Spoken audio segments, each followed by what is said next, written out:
Now to a story you'll see only on 5. A serial sniper is taking aim at pedestrians along the same stretch of road in Ventura, leaving them with welts and bruises. The victims all share similar stories and claim the objects, possibly paintballs, come out of nowhere and cause intense pain. Yeah, they say there have been at least a dozen victims and the suspect still has not been caught.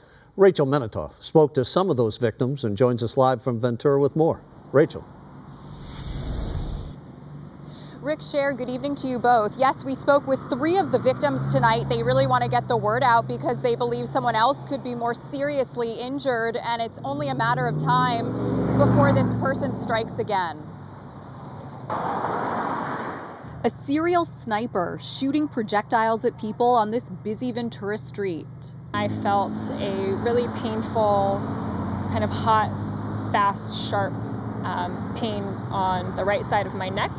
And I immediately fell to the ground. On the night of July 7th, this woman was walking down Thompson Avenue near McMillan, only a few blocks away from the Ventura Pier, when she was struck on the back of her neck. The weapon, this red marble-sized gumball. I initially thought it was just kind of a rock coming up or something that got hit, kicked up from a car, but it was clear that this is somebody that's intentionally targeting pedestrians in this area. She wants to remain anonymous since the culprit hasn't been caught.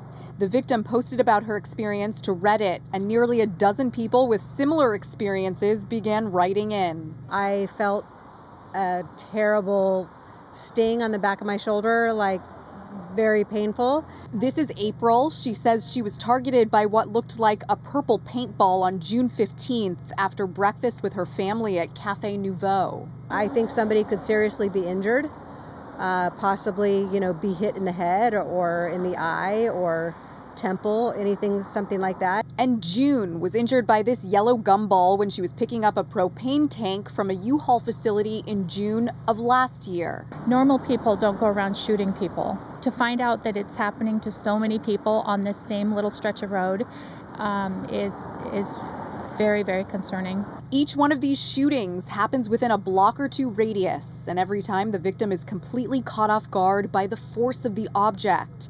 2 out of 3 of the women reported their experience to police. The third says she didn't even realize she was on the receiving end of a crime until she started comparing notes with others.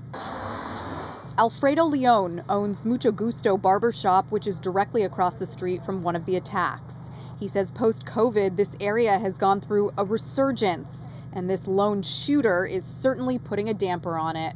And I finally started seeing people walk with their dogs, so to actually see people and hear about people getting shot in the neck isn't really community-like. It's not fun for anybody. Ventura Police says about a month ago it got a call about someone shooting out of a car window, but it wasn't able to identify the person responsible. One of the victims says she saw a white pickup truck take off after she was attacked, and that's been corroborated by several people online. That's the latest from Ventura. I'm Rachel Menitoff. I'll send it back to both of you in the studio. All right, Rachel, thank you for that.